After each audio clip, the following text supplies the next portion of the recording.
Oiê, meu nome é Janaína Oliveira e esse é o canal Jana Jana Livrando. E no vídeo de hoje eu vou conversar um pouco com vocês sobre o livro Os Ratos, do autor Dionélio Machado. Antes de mais nada, eu preciso dizer que esse livro faz parte da lista 100 livros essenciais da literatura brasileira, que é um desafio super interessante que eu me propus a participar. E se você quiser conferir o primeiro vídeo para esse desafio, é só clicar no box de informações que com certeza o link estará lá. Antes de mais nada, eu preciso dizer também que esse livro foi simplesmente sensacional.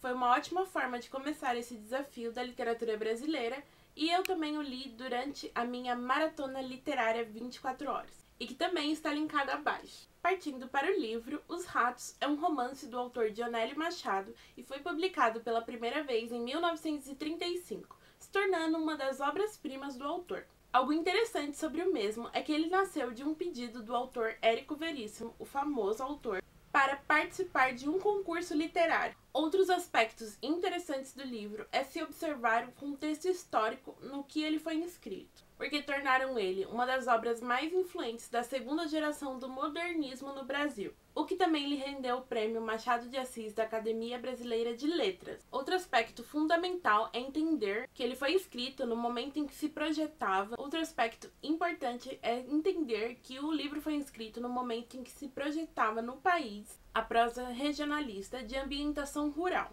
Ou seja, o livro não tem uma história mirabolante. Ele basicamente trata de pessoas comuns vivendo uma vida comum. E dentro desse contexto estão as suas alegrias e tristezas. O livro em si tem uma estrutura diferente.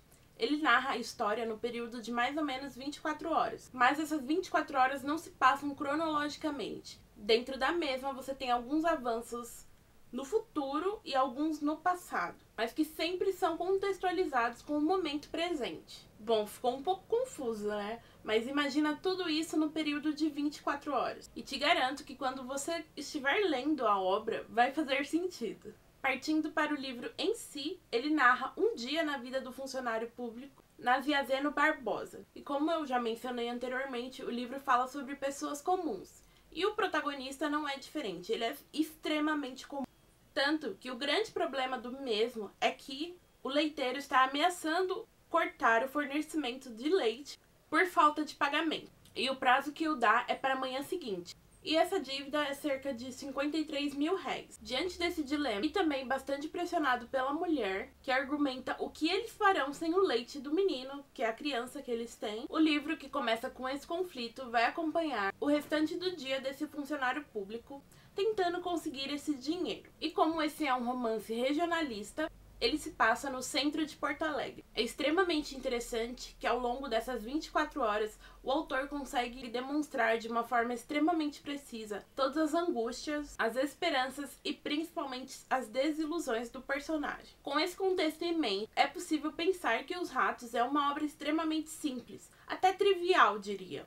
Mas é interessante observar que a história faz uma crítica social extremamente sutil e que no final relata muito mais que a história de um homem e sua dívida. Sabe aquele livro que te deixa refletindo no final? Os Ratos é esse tipo de livro, sem a menor sombra de dúvidas. O que eu mais achei interessante nesse livro é a sua crítica à sociedade. E tanto a sociedade dessa época quanto a que nós vivemos hoje em dia é dominada pelo dinheiro e pela influência que o mesmo exerce.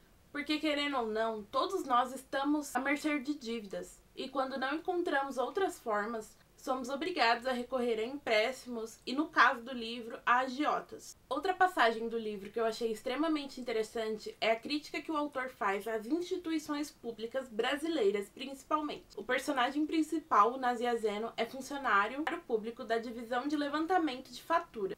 E mesmo assim ele não hesita em deixar as mesmas atrasadas, argumentando que não é preciso que elas estejam em dia. Voltando um pouco para a história, para como ela se encaminha, depois da saída do leiteiro que o ameaçou, fez um escândalo na vizinhança, ele pega o bonde para ir para a repartição, que é onde ele trabalha, determinado a saldar essa dívida no fim do dia. E o seu plano inicial é pedir dinheiro ao diretor da repartição, que é o seu chefe. E se isso porventura não der certo, pedir dinheiro ao seu amigo Duque, que aliás não é um duque propriamente dito, o nome dele é Duque.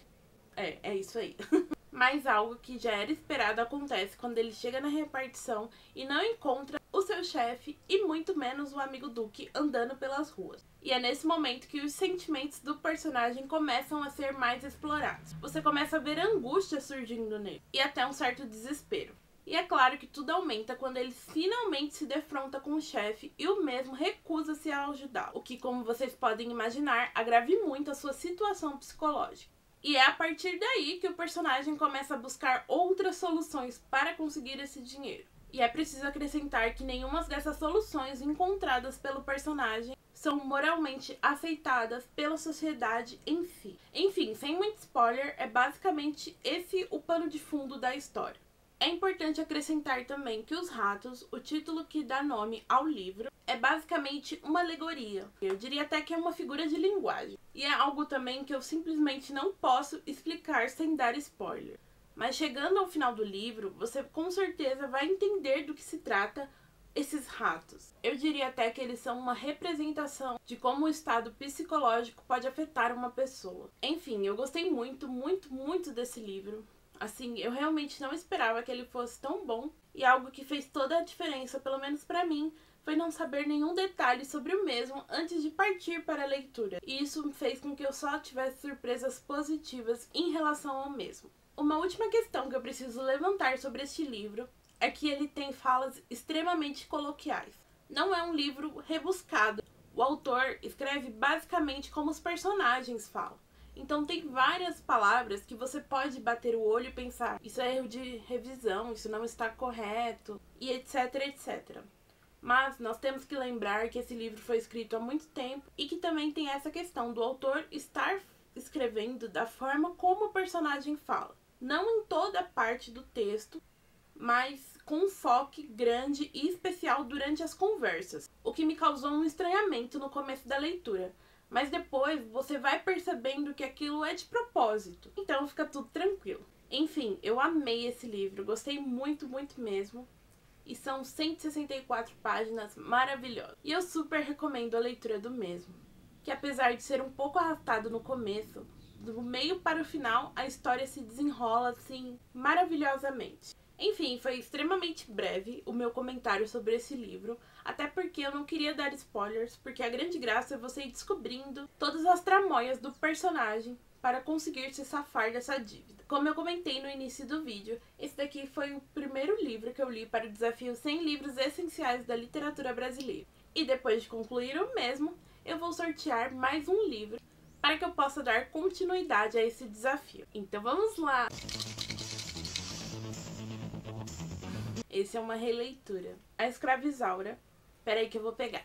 Aqui está A Escravizaura, do Bernardo Guimarães. Acredito que muita gente, assim como eu, teve que ler esse livro na escola. E eu me lembro de ter gostado bastante. É importante frisar que essa daqui é uma adaptação do mesmo, mas eu provavelmente o lerei nessa versão mesmo, apesar de ser uma adaptação.